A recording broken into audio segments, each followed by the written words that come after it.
It's Friday.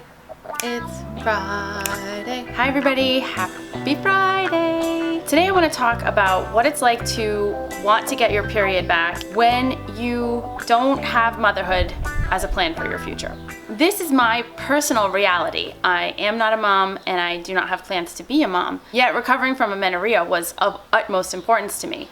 And I think that what I'm picking up from the community of women that I have the opportunity to interact with is that the most vocal concerns that you hear are about women who are trying to conceive and for whom fertility is of paramount importance for them. That is the reason why they choose to do things like decrease their exercise or quit running altogether, and the reason why they're okay with gaining weight in order to be able to be healthy enough to carry a baby.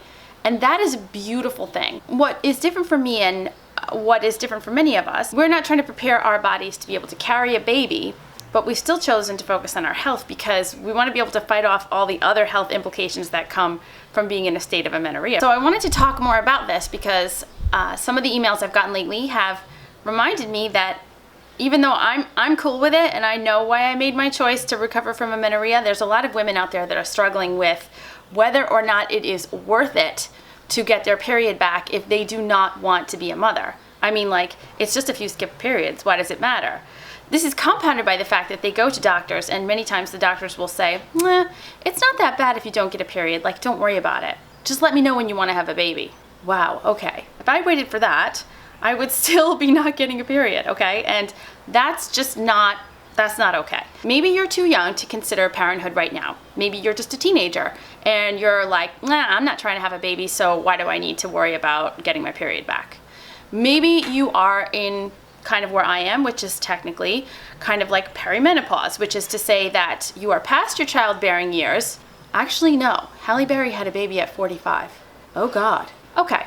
Check that. So you're not past your childbearing years, but you're past the point in your life where motherhood is an option for you, whether that is for physical, emotional, mental, lifestyle reasons. This video may also apply to those of you who might just not want to buy into the traditional role of, marriage and kids and family in the way that our society says that is the way you have to do it. The possibilities are endless. It's not always the woman that's trying to get pregnant that we have to think about. It's really all of us. If you've seen the tagline on my website, I still stand by that. Every athlete should get her period. Of course, this doesn't apply to Tulip. Oh, sure, let me get that for you. There we go. So maybe let me just tell you a little bit about my history. I know there's lots of women that say I never wanted to be a mom, and I don't really know if that was true for me.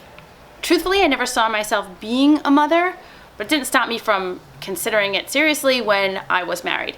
So as I've mentioned before, I was married when I was 25, and around the time, I was 28 years old, I actually got pregnant and had a miscarriage. And so looking back, I don't really know if I had given it enough thought or if it was just what you did, but suffice it to say that the feeling of wanting to be a mother really never came back to me after that time. At first I thought it was just because, I had been through a divorce and that was traumatic enough to make me kind of not want to choose that as a path for the rest of my life. But as time went on, the idea of being a mother just never seemed right for me. The idea of carrying a child and raising a child, it just didn't seem right for me ever. And it still doesn't now. Of course, I feel like every woman who doesn't have children has to qualify this with, I love children, I'm an auntie, it's the greatest thing to have children in your life. It's just that having a child was not right for me. I think this can get really difficult when you are starting your journey of recovering from amenorrhea and you're looking for support, and maybe you're going into some of the Facebook support groups or you're talking to some of your friends if you're lucky enough to have friends going through the same thing. It seems that the overwhelming, or at least the most vocal groups, are the ones trying to conceive. So if you fall outside of that, it might feel a little bit like you don't have much in common with those girls. I think there is this misconception that it's easier for women to conceptualize stopping exercise and gaining weight when on the horizon they see pregnancy and motherhood. Because I think there's this idea that we can justify our lack of exercise and we can justify our weight gain by saying, oh, well, I'll eventually have to slow down or stop when I'm pregnant anyway. I'll eventually have to gain weight when I'm pregnant anyway.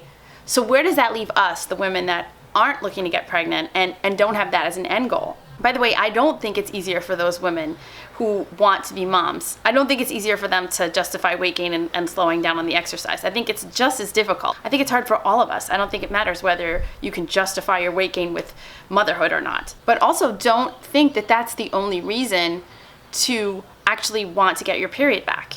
Motherhood is a wonderful, wonderful goal, but it's not the only one. So I just want to go through a few of the things that getting your period back is going to save you from experiencing.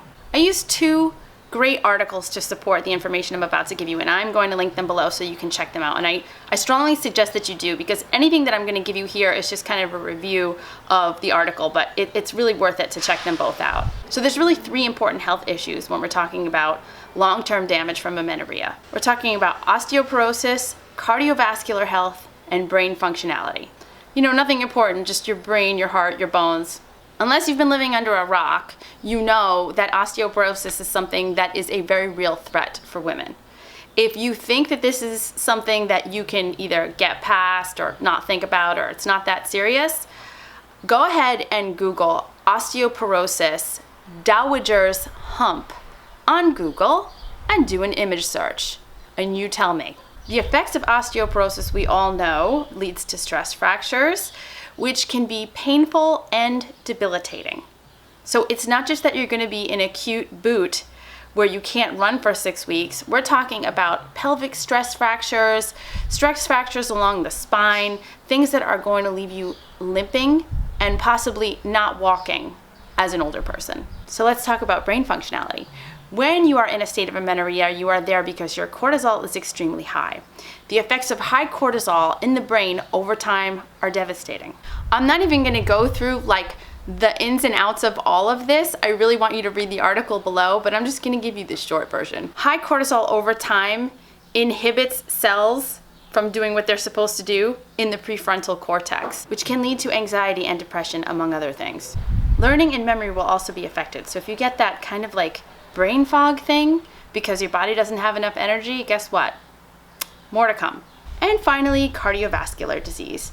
Cardiovascular disease is actually the leading killer of women in developed countries. When you have low or no estrogen, as is the case with amenorrhea, you're actually interfering with normal cardiovascular function. You're going to see in the studies below that there is a link between low female sex hormones and cardiovascular events. You're also going to find that young athletes had more cardiovascular events associated with their low estrogen.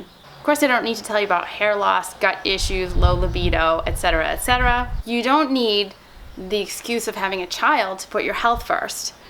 You need to put you first. I know that I am the reason I chose to focus on my health. And you know what? You are the reason why I chose to focus on my health. I know that I'm a better person now that I'm healthy. I know that I can give more back to the world, I can give more to you because I take better care of myself now. I don't need to be a mom to do that. And by the way, this is true if you're 16, if you're 60, if you have 4 children, if you have no children, if you're gay, if you're straight, it doesn't matter. So, all the ladies trying to have babies, all the ladies not trying to have babies, we're all going to be helping ourselves by trying to get our periods back. We all deserve health. We all deserve to love ourselves, no matter what. Thank you for following me on Instagram. Check out the website at acaseofthejills.com. Hey, don't forget, I have an article in Ultra Running Magazine this month on page 24, which is on overtraining. So go check out that article. And thanks for watching. See you soon.